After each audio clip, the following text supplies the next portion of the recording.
Hey everybody, Ricer is here to discuss Kingdom Manga Chapter 694 titled War of Information. Now if you're a Kanki fanboy like me, these last few stretches of chapters have given us so much great Kanki content, not just Kanki himself but the rest of his army. So without any further ado,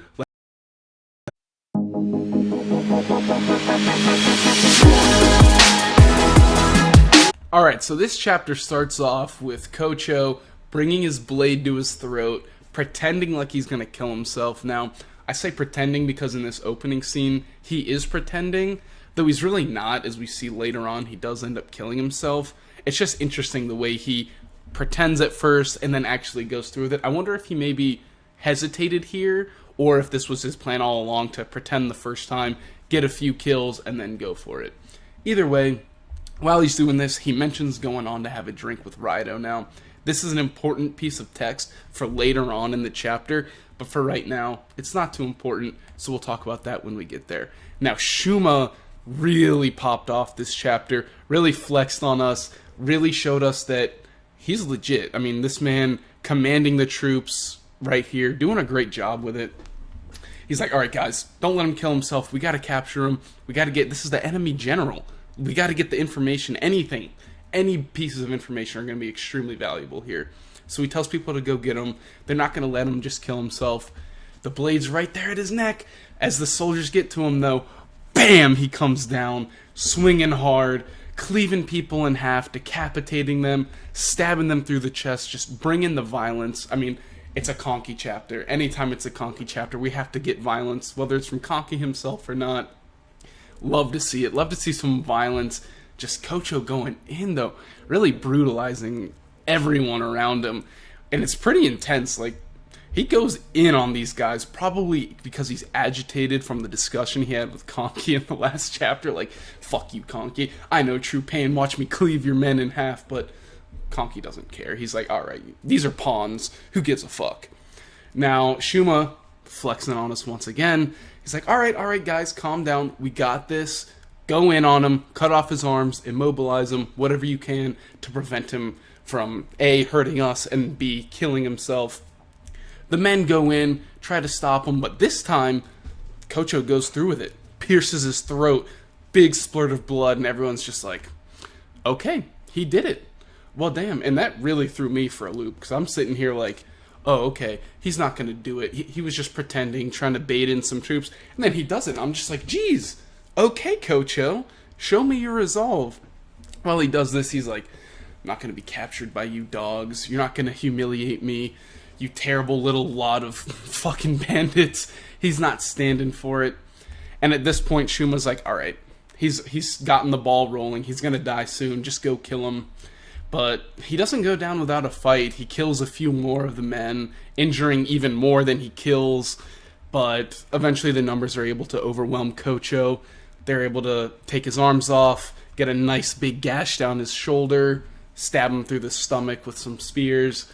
And in the 13th year of Aisei's reign, Ko Chou falls in battle. Now, as he dies, we get this beautiful shot of Kanki just kind of staring over him. He's looking up at Kanki. And I'm curious, what do you guys think were going through each of these men's head during this little stare-off they had? I have to imagine each of them were contemplating the discussion they had in 693 about the meaning of true pain. But let me know in the comments below. After Ko Chou's death, Kanki, Shuma, and the rest of the troops are gathered around talking about Raido. Now, I mentioned that little piece of text from Ko Chou earlier. This is where it comes into play. Shuma's like, I can't believe Raido's dead. How could he die like that? Turns to Kanki and is like, what are we gonna do about this? And Kanki, after a brief silence, is like, we're not gonna deal with this right now. We'll worry about it later. We gotta carry out the second part of our plan. And after he says this, we kind of get this panel of the back of Kanki's head as he stares off into the skyline. And this is really telling to me, at least, that Kanki is not dealing with this Raido thing probably in a healthy way. You can tell it's affecting him. You can tell that it's weighing on his mind. But luckily, this plan is already set into motion. They already defeated Ko Chou. All that's left is for Shuma to meet up with Maron so they can carry out part 2 of this plan. So they start parading around the head, hoisting it up, decapitate it on a spear, as we always do. Now, this serves two purposes. Number one, it boosts the fighting spirit on Kin's side because that's the enemy general. He's dead. That's his decapitated head. We got this. All the stuff to do is finish off the fodder and corral them. And now for the Zhao, they believe that their general's invincible. They think there's no way Ko Chou's ever going to fall. So when you have that belief in your general and then you see him dead, your ability to fight is just completely sucked out of you. I mean, if the general you thought could never be defeated is defeated, what are you supposed to do? So they start saying this, they start to lose morale, and this is crucial to the second part of the plan. Now, Shuma, once again, doing his thing, being awesome this chapter, rides off to Maron and is like, hey buddy, we did it, we won. Now, Maron didn't believe in this, and he actually thought the plan was going to fail. He's like, look, I love you, Kanki, but I don't think this is going to work. But luckily, he was also prepared in the off chance that they were able to succeed. Obviously, they did. So after Shuma meets up with him and tells him to carry it out, the Misinformation Courier Unit heads out. This is led by Maron. Basically, it serves two purposes. Number one, they're going to dress up as Zhao soldiers, run around, spread the news of A, the death of Ko Chou, to further reduce morale. And then B, this is the misinformation part of this, lie about Yotanwa and Osen sending in troops. They tell them not only did Yotanwa, but also Osen sent 100,000 troops in and ambushed them. And this just, at this point, completely demoralizes the entire Zhao army. To think that 100,000 troops each from Osen and Yotanwa are coming in and that they're going to have to fight them, I mean, they don't want to do that. So then, Maron and the Misinformation Courier Unit, they get out of their Zhao gear and look like keen soldiers once more, and they lie again. They say, hey, we're from the Osen army, even though they don't really look like it. They're like, hey, we're from Osen. Look, we're not going to hurt you. Come with us. Just surrender. You'll be fine. Unless you want to stay and fight back. I mean, you can get captured by the Kanki army. Those guys love to torture. You should be fine over there. And this is, you're a defeated Zhao troop member. Your general's been killed. And you think 200,000 people are just coming in fresh, ready to fight.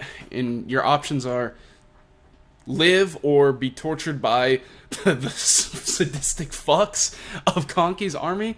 I mean, look, man, obviously if I was in the kingdom world, I would fight for kin, but imagine you're a Zhao or a Chu soldier, and you're fighting, and you hear Kanki. I mean, the man's reputation precedes himself. Everyone knows that this is a man that will torture you in every which way he can think of, and it's going to be the most horrible thing you could ever have to endure. So, obviously, the soldiers are happy to go with who they think are Osen soldiers. Though, I think if they find out, and they probably will eventually, that it is Kanki, they might end up actually torturing all these people anyways. We'll have to see where it goes with that. But yeah, I mean, this plan is working fantastically. The soldiers are going with them. And it works out really well, too, that all the deserters of the Kanki army, that bandit loyalty, once they won, all the deserters came right on back like they never left. Now, these are bandits. There's no bad blood here. They're like, all right, you're back. We need your help anyways because we've got tens of thousands of Zhao soldiers now to deal with. We don't have the numbers for that. So, lucky enough for everyone, the soldiers that returned are able to help corral all the Zhao that they have to take care of. Well, not take care of, but capture and make sure that they don't uprise or do anything like that. Now, a few of the commanders are left on Zhao's side. Kohaku Ko could have put a wrench in this plan. However, instead of doing that, Kohaku Ko decided to go back to the HQ, which means this plan was able to carry out with no hitches. Now, however, Ryuhaku Ko decided, I'm going to fight. I'm not going to let this happen. But Kokuo, came in, said, all right, guys, we're not going to let this happen. Put up a stand. We've already won. We just got to finish this off. Stop Ryuhaku in his tracks. No problems at all. After this, the Zhao soldiers, they're not hearing anything from their commanders. Ko Chou is dead. I mean, what are you supposed to do at this point? So they just surrender. They give up. They give in. There's nothing to do here. I mean, you're one of the fodder men on Zhao's side. There's just nothing here for you. You don't want to get tortured by Kanki. You don't want to fight what you think is 200,000 troops of Yotanwa and Osen. So surrendering and getting to live is easily the best option. So they all do it. Now, Maron is just kind of sitting here like, what the fuck? Not only did this plan work, it worked with flying colors. And this last shot of just a sea of captured Zhao soldiers sitting there, hunched over, defeated. It's so crazy. And like the little panels of text here say, Maron is blown away by how many Zhao soldiers, I mean, it says it right here, tens of thousands of Zhao soldiers tricked by this plan. And it says it right here too, the largest number of prisoners ever captured by the Kanki army. This was such an impressive chapter, guys. From Shuma being an absolute badass the entire time to the rampage that Ko Chou goes on before he dies. This is an awesome chapter. Really great way to kind of cap off the stretch of awesome Kanki chapters that we've been getting. It's just been so great. Kingdom is in an awesome... Alright guys, that's going to do it for me today. Thank you so much for watching. Make sure to leave a like if you enjoyed today's video. Leave a comment discussing your thoughts on the chapter. And make sure to subscribe for more anime and manga content. And I'll see you